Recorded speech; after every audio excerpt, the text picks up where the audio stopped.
अमरपुर नगर में एक धनी व्यापारी रहता था। दूर दूर तक उसका व्यापार फैला हुआ था। नगर में उस व्यापारी का सभी लोग मान सम्मान करते थे। इतना सब कुछ होने पर भी वह व्यापारी अंतर्मन से बहुत दुखी था, क्योंकि उस व्यापारी का कोई पुत्र नहीं था। दिन रात उसे एक ही चिंता सताती रहती थी, उसकी मृत्यु के बाद उसके इतने बड़े व्यापार और धन संपत्ति कौन संभालेगा। पुत्र पाने की इच्छा से वह व्यापारी प्रति सोमवार भगवान शिव की व्रत पूजा किया करता था। सायंकाल को व्यापारी शिव मंदिर में जाकर भगवान शिव के सामने घी का दीपक जलाया करता था। उस व्यापारी की भक्ति देखकर एक दिन पार्वती जी ने भगवान शिव से कहा, हे प्राणनाथ, यह व्यापारी आपका सच्चा भक्त है। कितने दिनों से यह सोमवार का व्रत और पूजा नियमित कर रहा है। भगवान, आप इस व्यापारी की मनोकामना अवश्य पूर्ण करें। भगवान शिव ने मुस्कुराते हुए कहा, हे पार्वती, इस संसार में सबको उसके कर्म के अनुसार फल की प्राप्ति होती है। प्राणी जैसा कर्म करते हैं उन्हें वैसा ही फल प्राप्त होता है। इसके बावजूद पार्वती जी नहीं मानी। उन्होंने आग्रह करते हुए कहा, नहीं प्राणनाथ, आपको इस व्यापारी की इच्छा पूरी करनी ही पड़ेगी। यह आपका अनन्य भक्त है, प्रति सोमवार आपका विधिवत व्रत रखता है और पूजा अर्चना के बाद आपको भोग लगाकर एक समय भोजन ग्रहण करता है। आपको इसे पुत्र प्राप्ति का वरदान देना ही होगा। पार्वती जी का इतना आग्रह देखकर भगवान शिव ने कहा, तुम्हारे आग्रह पर मैं इस व्यापारी को पुत्र प्राप्ति का वरदान देता हूँ, लेकिन इसका पुत्र 16 वर्ष से अधिक जीवित नहीं रहेगा। उसी रात भगवान शिव ने स्वप्न में उस व्यापारी को दर्शन देकर उसे पुत्र प्राप्ति का वरदान दिया और उसके पुत्र के 16 वर्ष तक जीवित रहने की बात भी बताई। भगवान के वरदान से व्यापारी को खुशी तो हुई, लेकिन पुत्र की अल्पायु की चिंता ने उस खुशी को नष्ट कर दिया। व्यापारी पहले की तरह सोमवार का विधिवत व्रत करता रहा। कुछ महीने पश्चात उसके घर अति सुंदर पुत्र उत्पन्न हुआ। पुत्र जन्म की व्यापारी के घर में खुशियां भर गईं। बहुत धूमधाम से पुत्र जन्म का समारोह मनाया गया। व्यापारी को पुत्र जन्म की अधिक खुशी नहीं हुई, क्योंकि उसे पुत्र की अल्प आयु के रहस्य का पता था। यह रहस्य घर में किसी को नहीं मालूम था। विद्वानों ब्राह्मणों ने उस पुत्र का नाम अमर रखा। जब अमर 12 वर्ष का हुआ तो शिक्षा के लिए उसे वाराणसी भेजने का निश्चय हुआ।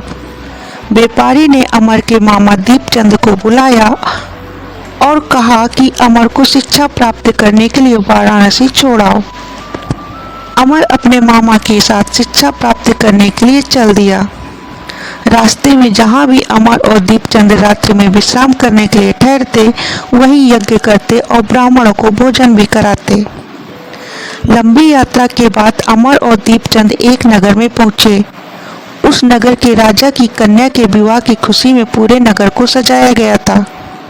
निश्चित समय पर बारात आ गई, लेकिन वर का पिता अपने बेटे के एक आंख के काने होने के कारण बहुत चिंतित था। उसे इस बात का भय सता रहा था कि राजा को इस बात का पता चलने पर कहीं वह विवाह से इनकार न कर दें, इससे उसकी बदनामी होगी। वर के पिता ने अमर को देखा तो उसके मस्तिष्क में एक विचार आया। उसने सोचा, क्यों न इस लड़के को दूल्हा बनाकर राजकुमारी से विवाह करा दूं। विवाह के बाद इसको धन देकर विदा कर दूंगा और राजकुमारी को अपने नगर में ले जाऊंगा। वर के पिता ने इसी संबंध में अमर और दीपचंद से बात की। दीपचंद ने धन मिलने के लालच में वर के पिता की बात स्वीकार कर ली। अमर को दूल्हे के वस्त्र पहनाकर राजकुमारी चंद्रिका से विवाह करा दिया गया।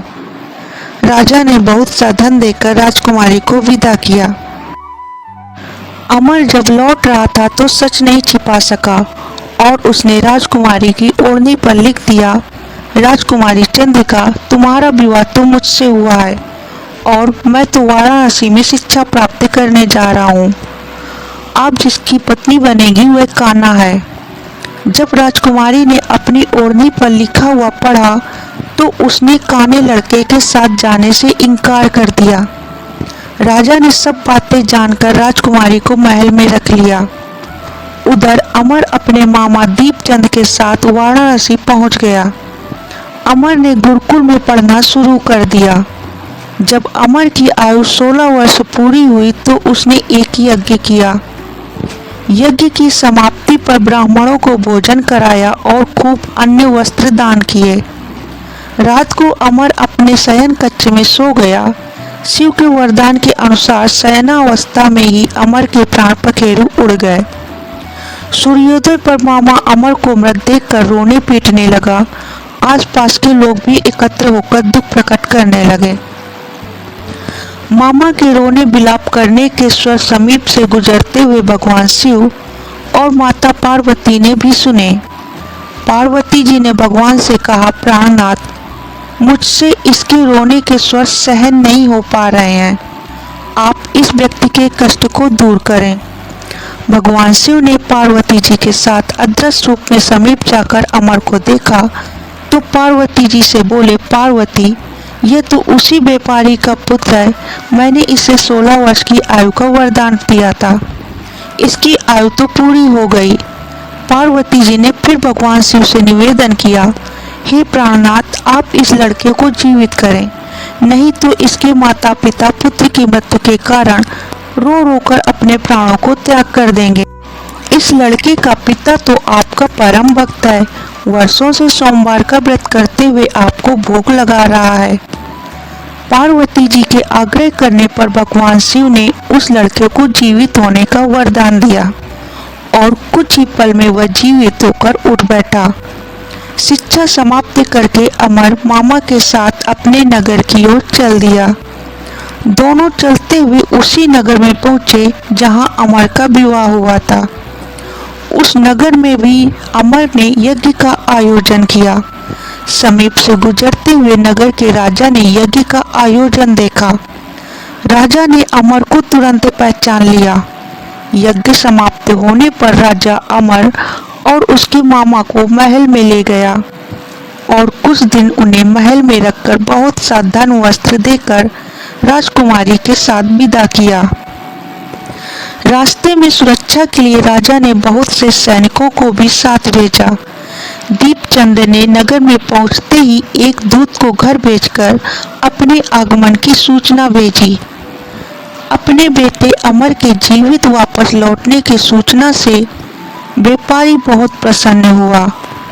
व्यापारी ने अपनी पत्नी के साथ स्वयं को एक कमरे में बंद कर रखा था। भूखे प्यासे रहकर व्यापारी और उसकी पत्नी बेटे की प्रतीक्षा कर रहे थे। उन्होंने प्रतिज्ञा कर रखी थी कि यदि उन्हें अपने बेटे की मृत्यु का समाचार मिला तो दोनों अपने प्राण त्याग देंगे। व्यापारी अपनी पत्नी और मित्रों के साथ नगर के द्वार पर पहुंचा। अपने बेटे के विवाह का समाचार सुनकर पुत्र वधू राजकुमारी चंद्रिका को देखकर उसकी खुशी का ठिकाना न रहा। उसी रात भगवान शिव ने व्यापारी के स्वप्न में आकर कहा, हे श्रेष्ठी, मैंने तेरे सोमवार के व्रत करने और व्रत कथा सुनने से प्रसन्न होकर तेरे पुत्र को लंबी आयु प्रदान की है। व्यापारी बहुत प्रसन्न हुआ। तो ये थी कथा सावन मास की। तो बोलो हर हर महादेव। शिव पुराण और पौराणिक कथाओं के अनुसार यह महीना भगवान शिव का सबसे प्रिय महीना है। एक मान्यता यह भी है कि माता पार्वती ने सावन के महीने में ही भगवान शिव को पाने के लिए कठोर तप किया था और सोमवार का व्रत रखा था। भगवान शिव उनकी तपस्या से प्रसन्न होकर उन्हें पत्नी रूप में स्वीकार किया था। सोमवार व्रत भगवान शिव को समर्पित है और इसे विधि विधान से करने पर विशेष फल मिलता है। सुबह जल्दी उठकर स्नान करें, भगवान शिव और माता पार्वती की पूजा करें, व्रत कथा सुनें और फिर एक समय भोजन करें। व्रती को सुबह देर तक नहीं सोना चाहिए। सोमवार के दिन काले रंग के वस्त्र पहनने से बचें। व्रत के दौरान सकारात्मक रहें और भगवान शिव का ध्यान करें। सावन के महीने में भगवान शिव की गर्मी शांत करने के लिए उन्हें जल चढ़ाया जाता है। यह मान्यता है कि समुद्र मंथन के दौरान निकले विष को भगवान शिव ने ग्रहण किया था, जिससे उनके शरीर का तापमान बढ़ गया था।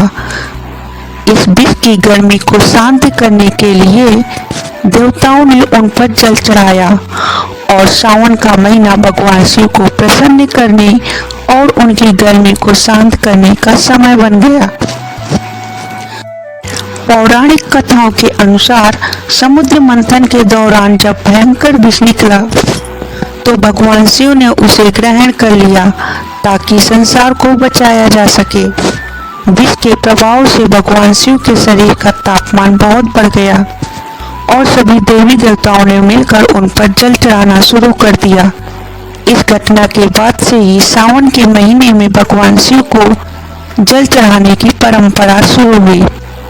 सावन के महीने में भगवान शिव को जल चढ़ाने के अलावा भक्त उन पर बेलपत्र, धतूरा और भांग भी चढ़ाते हैं। यह सभी चीजें भगवान शिव को प्रिय हैं और उन्हें प्रसन्न करने के लिए अर्पित की जाती हैं। सावन के महीने में भगवान शिव की पूजा करने से भक्तों की मनोकामनाएं पूरी होती हैं और उन्हें सुख समृद्धि की प्राप्ति होती है। सावन माह में पृथ्वी पर क्यों आते हैं भगवान शिव पार्वती? मान्यता है कि शिव पार्वती सावन में पृथ्वी पर आते हैं और अपने भक्तों को आशीर्वाद देते हैं। शास्त्रों के अनुसार राजा दक्ष की नगरी और शिव जी की ससुराल कनखल में है, जो हरिद्वार के पास ही है। यहीं पर स्थित है दक्षेश्वर महादेव मंदिर। मान्यता है कि दक्ष प्रजापति मंदिर में जो भक्त भगवान शिव का सच्चे मन से 40 दिन जलाभिषेक करता है, उसकी सभी मनोकामनाएं पूरी होती हैं। देवों के देव महादेव शिव एकमात्र ऐसे देवता हैं जो मात्र जल चढ़ाने से ही प्रसन्न हो जाते हैं और भक्तों की सभी मनोकामनाएं पूरी करते हैं।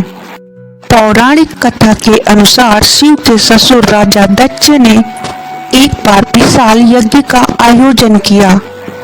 इस यज्ञ में उन्होंने सभी देवी देवताओं को आमंत्रित किया, पर अपने दामाद को आमंत्रित नहीं किया।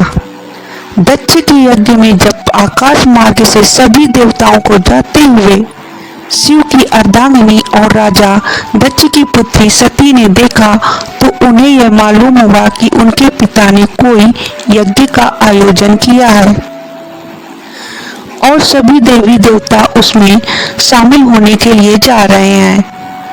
तब सती ने भी अपने पति शिव से यज्ञ में जाने की जिद की, पर शिव ने यह कहकर मना कर दिया कि जब हमें आमंत्रण नहीं मिला है तो वहां नहीं जाना चाहिए। पितृमोह में सती पति की आज्ञा का उल्लंघन कर यज्ञ से चली गई। उनके वहां पहुंचने पर उन्होंने देखा कि सभी देवी देवताओं का स्थान तो यज्ञ में है, पर उनके पति का नहीं है और उनके पिता शिव के लिए अपमानजनक शब्दों का प्रयोग कर रहे हैं। यह सब सती से सहन नहीं हुआ और सती ने उसी यज्ञ कुंड में कूदकर अपने शरीर को त्याग दिया। सती के यज्ञ कुंड में खुद को दाह कर लेने का जब शिव जी को पता चला तो वह क्रोध से भर उठे और उन्होंने अपने गण वीरभद्र को दक्ष के यज्ञ को विध्वंस करने का आदेश दिया। शिव के आदेश पर वीरभद्र ने यज्ञ विध्वंस कर राजा दक्ष का सिर धड़ से अलग कर दिया और उसे उसी यज्ञ कुंड में डाल दिया। इससे समस्त देवताओं में हाहाकार मच गया। फिर सभी देवताओं ने शिव की स्तुति की एवं स्वयं ब्रह्मा जी ने शिव से दक्ष को क्षमादान देने का आग्रह किया, जिस पर शिव ने दक्ष को माफ तो कर दिया, पर उनके सामने यह संकट खड़ा हो गया कि दक्ष का सर तो यज्ञ कुंड में स्वाहा हो चुका है, तो उन्हें कैसे जीवित किया जाए। इस पर एक बकरी के सिर को काटकर उनके दर पर लगाया गया। इसके बाद दक्ष के आग्रह पर शिव ने यहीं पर एक शिवलिंग स्थापित किया और पूरे सावन मास यहीं पर रहने का दक्ष को वचन दिया।